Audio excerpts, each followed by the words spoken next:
Pada suatu hari Rasulullah SAW ditemui oleh malaikat Jibril. Rasul pun bertanya, "Ada apa wahai Jibril?" Jibril menjawab, "Wahai Muhammad, sesungguhnya hari ini Allah Subhanahu wa Ta'ala sedang mengobarkan nyala api neraka, dan seluruh para malaikat amat ketakutan. Mereka tidak tahu harus bagaimana. Untung aku ingat," kata Jibril, "bahwa engkau Muhammad adalah sumber cinta dan sayang Allah Subhanahu wa Ta'ala kepada alam semesta. Dengan alasan itu aku kesini, bertabaruk mengambil berkah dengan cinta Allah kepada dirimu, ya Rasulullah, ya Muhammad." Rasulullah terdiam beberapa saat, kemudian bertanya lagi, "Wahai Jibril, ceritakan padaku bagaimana neraka itu sesungguhnya." Jibril menjawab, "Wahai Muhammad, neraka itu bagaikan lubang-lubang yang terdiri dari 7 tingkat. Jarak antara satu lubang dengan yang lain ialah perjalanan 70 tahun. Lubang paling bawah adalah lubang yang paling panas." Nabi SAW meneruskan pertanyaannya, "Lalu siapakah penghuni lubang-lubang neraka itu, wahai Jibril? Sampaikan kepadaku, Jibril." Jibril menjawab, "Lubang yang paling bawah diciptakan untuk orang-orang munafik. Lubang yang berikutnya untuk penyembah berhala. Lalu untuk penyembah bintang dan matahari." Jibril terus menerangkan penghuni tingkatan neraka hingga lubang yang kelima, tempat umat Yahudi, dan yang keenam dihuni oleh umat Nasrani. Setelah menjelaskan penghuni 6 tingkatan neraka, Jibril diam cukup lama. Rasulullah SAW penasaran dan bertanya kepada Jibril, "Wahai Jibril, siapakah penghuni neraka yang ketujuh?" Jibril diam saja tidak menjawab. Rasulullah SAW mengulangi pertanyaannya, tapi Jibril tetap diam. Rasulullah tambah penasaran dan mendesak Jibril agar dijawab pertanyaannya.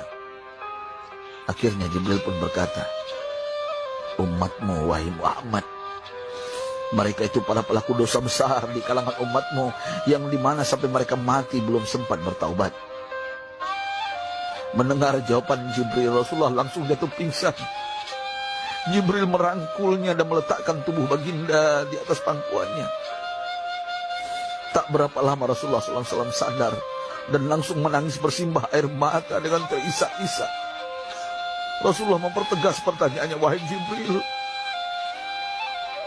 apakah benar ada di antara umatku yang masuk neraka?" Jibril menjawab, "Benar, wahai Muhammad, pelaku dosa besar di antara umatmu yang belum bertaubat." Setelah itu Rasulullah menghadap kiblat dan sujud kepada Allah dalam isak tangisnya. Sesekali dengan suara pelan beliau membisikkan kata-kata, "Ummati ya Rabb, ummati, ummati, ummati." Beliau SAW tidak mengangkat kepalanya dalam keadaan seperti itu selama 3 hari 3 malam, kecuali setiap Bilal bin Rabah mengumandangkan azan, barulah beliau bangkit untuk menjadi imam, dan setelah itu kembali sujud lagi. Pada hari ketiga Abu Bakar menyadari hal ini, beliau mengetuk pintu Rasulullah dan mengucapkan salam 3 kali, namun tidak terdengar jawaban. Abu Bakar sedih dan berseru di hadapan pintu Nabi besar Muhammad SAW, "Apakah ada jalan untuk masuk ke rumahmu ya Rasulullah?" Tetap tidak ada jawaban. Di jalan Abu Bakar bertemu sahabat Umar. "Mengapa engkau menangis, wahai Abu Bakar?" kata Umar. Abu Bakar menceritakan keadaan Rasulullah SAW. Maka Umar pun melangkah menuju rumah Rasulullah dan terjadilah hal yang sama. Umar pun pulang dan menangis. Di jalan Umar bertemu sahabat Salman Al-Farisi. Dengan terisak Umar bercerita kepada Salman hingga membuat dia amat sedih, namun tidak berani mengulangi hal yang sama. Salman melangkah menuju rumah Fatimah radhiyallahu anha dan menceritakan hal itu. Setengah berlari Fatimah menuju rumah ayah tercinta dan mengetuk pintu sambil mengucapkan salam. Mendengar suara lembut putri tercinta, sejuklah dada Rasulullah. Beliau bangkit dari sujud dan membuka pintu. Alangkah terkejutnya Fatimah melihat Rasulullah, ayah tercinta, amat kurus dan pucat. Fatimah memeluknya lalu menangis. Wahai ayah, apa yang terjadi? Mengapa engkau amat sedih seperti ini?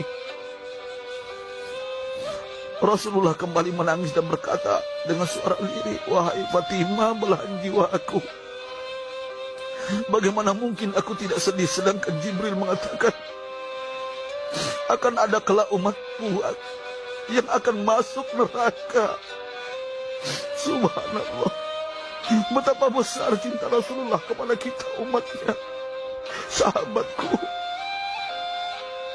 Rasulullah mencintai kita. Antaman ma'aman ahbabta, engkau akan berkumpul dengan orang yang kau cintai. Mari kita mencintai baginda Nabi besar Muhammad SAW yang mencintai kita, umat yang tidak rela kita masuk neraka. Mari kita mencintai beliau dengan berselawat.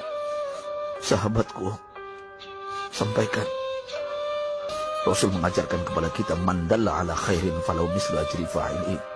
Siapa yang menunjukkan kepada kebaikan, maka dia akan mendapatkan pahala seperti orang yang mengerjakannya. Mudah-mudahan ini menjadi pahala jariah bagi kita.